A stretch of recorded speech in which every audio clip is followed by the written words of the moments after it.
I'm WeFamous, and welcome to my series of Guide for Noobs. These are the guides I wanted when I was first starting off. These are guides for new players, low spenders, free-to-play people, not an endgame guide. Alright, today we're going with Furina. First of all, she walks on water. She walks on water. This is the most overpowered ability in the game. Some people might say it's just a gimmick or whatever, she walks on water. No, this is the most quality of life ability ever. The amount of time of drowning in this game is insane. You can play Furina two ways, a main DPS, or you can play her as a sub DPS / support, which I'm going to talk about because this is a guide for new players, and new players should play her support. The support build is also way easier to build, require no investment except for one healer on your team. All you need is one healer on your team, and boom. Support Furina unlocked. Let's start off with weapons. For weapons, Favonius sword. No question, dude.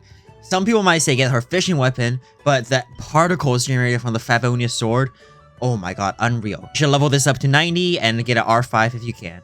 The fishing weapon is good, however, it requires fishing, and her personal damage is not as important as generating particles for your main DPS. For new players, I highly do not recommend going for the signature. Her signature is a main DPS Furina. It has a crit damage substats, but she needs the energy. For Favonius, generating particles for your teammates is just so much more useful than her personal DPS. Alright, now for the artifacts. If you're a new player, just go for Golden Troop. No question. In the domain, you get both Golden Troop and Marishal's the Hunter. Marishal's the Hunter is a piece made with Furina in mind. You can basically turn any character into a DPS when you're running Marishal's the Hunter and Furina. Furina is actually very easy to build. All she requires is HP Sands, HP Goblet, and a crit hat. She's a water character in Genshin, so like most water characters in Genshin, they scale on HP, and she's no exception. So HP substats is actually pretty good. For substats, you want to go for crit rate, crit damage, of course, and then HP, and then get some energy recharge in there if you can. Alright, now let's go for talents. For a normal attack, useless. Don't upgrade this, keep it at level 1. For her skill has two forms. She's either long hair or short hair. Most of the time, you're going to be short hair. For the short hair, she will summon 3 little dudes, and they will just apply Hydro and attack people.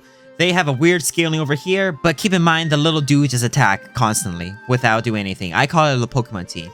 And then when she has long hair, she'll have one Pokemon out, and that will just constantly heal the active player. You can change Furina's form by holding down her normal attack, like this. Short hair, long hair, short hair, long hair. And now let me use the skill. Boom, this is a long hair skill. She's now healing me. I'm getting healed. The active player is getting healed. Now, we're gonna go to Furina and change to her short hair. Boom! 3 Pokemons are out. And they will just go like pew pew pew pew. 99% of the time, she is in this mode with 3 little dudes out and constantly applying Hydro. However, when the little dudes attack, each hit will drain the whole team's maximum HP. So look at that. Eventually, my whole team's maximum HP will be down to 50%, no matter who's active. So that's why you need a healer. Let me heal up the whole team. And then they're going to do a little attack, and bam, my HP is going down, just because Furina's attacking. Some beginners might think that the draining HP system is very bad, because you're at 50% HP all the time. However, this is with the most OP ability in the game. This is why Furina is insane. It's because of her ultimate, Let the People Rejoice. Alright, listen to me for a bit, because this ability is a little complicated. So whenever Furina ults, she will buff the whole team's damage, including herself, based on how much fanfare she has. And what is fanfare, you ask? Well, one point of fanfare is that 1% of maximum HP changed during this time. So whenever you press Furina's ult, she's at 0 fanfare. And let's say the active player is at 100% health and it goes down to 20% health. Boom, that's 80% difference. So she has 80 fanfare points. And then you have a healer on your team, heal her from 20% health all the way to 100% health. Boom, 80% difference. Now she's at 160 fanfare points. And keep in mind, during this time, the little dudes are actively lowering your health down to 50%. So all you need is a healer heal you up to 100%. Or just to heal you in general. Because the little dudes bring you down, up and down, up and down. That's generating fanfare. At 300 fanfare, she is buffing the whole team damage by 30 to 40% to the total damage. This is not transformative reaction, just normal reaction, normal damage. This Ascension passive, whenever someone's getting healed, not by Furina, basically whenever Furina is not healing, you just get healed by more. And then this Ascension passive, so the little dudes, when they drain HP, for each 100 points they drain, they do more damage. So they stop draining health at 50%. As long as you're above 50%, they do more damage. And this ability, she can swim for longer in the water. Pay attention to the bottom of the screen after I ult here. Each time the little dudes come up is 100 fanfare. 100, 200, and that's 300. It's not really important to pay attention to the bottom, but it's good they have a visual representation. Now let's talk about her constellation. Her early constellations are very good. I am going for it. Alright, for a C1, she will automatically gain 150 fanfare by default, and her limit is now 400 instead of 300. Very OP. For a C2, she will gain fanfare at a faster rate, and if you go over the fanfare limit, like if you make more than 400, she will then increase her maximum HP by this rate. And she's an HP skiller, so this is very busted. For C4 is kind of eh, so she will just get some energy back whenever the little dudes hit someone, and she will also heal the active party member. It's kind of okay. But for a C6, oh my god, her C6 is the most busted constellation, one of the most busted constellations in the game. Go watch an endgame build guide. If you're going for C6, you're not going to be watching a beginner guide. Alright, now let's go over teams. Furina's very flexible. You can put her basically anywhere. She is a hydro person and water person. This is probably the strongest element in the game. Almost everything is a hydro reaction, but she does require a healer. Any healer on the team is good. You can have Jean. In most cases, even Ben is enough. The new girl is Gauthier, and then a Dendro one, Yao Yao. Basically any healer. For the longest time, I was running Furina Jean on almost every single team, because this is the most free-to-play team ever. Furina will bring everyone's team down, presses her ultimate, and then Jean will just heal everyone's HP up. And that's it. And that's a huge damage boost. Some example team, I have a Navia right here. I have a Ben and Xingling team. This is really fun to play. This team is what some people like to call the Sunfire team.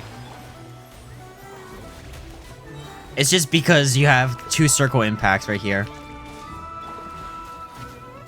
And then boom. And then of course you can run a Sunfire riding Shogun. Basically Sunfire any main DPS works. Furina at this time of the recording is in the second most strongest team in the game, Skirk's premium team.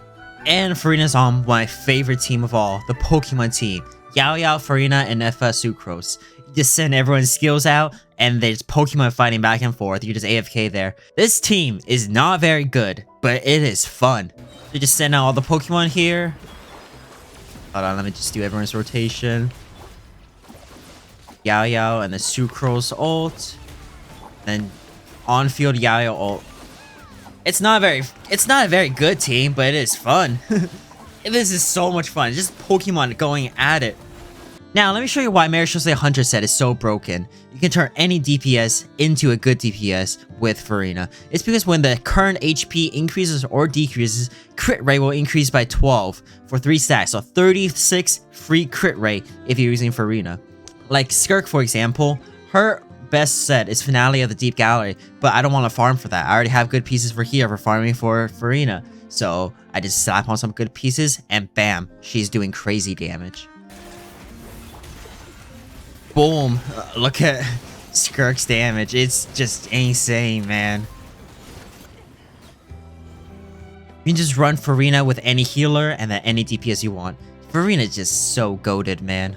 This is my exploration team. I run Furina, G, Movrika. Furina and Movrika will just do off-field damage. They're just doing damage. And then Jean will just heal everyone up. It's very cozy. And then Furina walks on water so you don't drown. I hate drowning, man.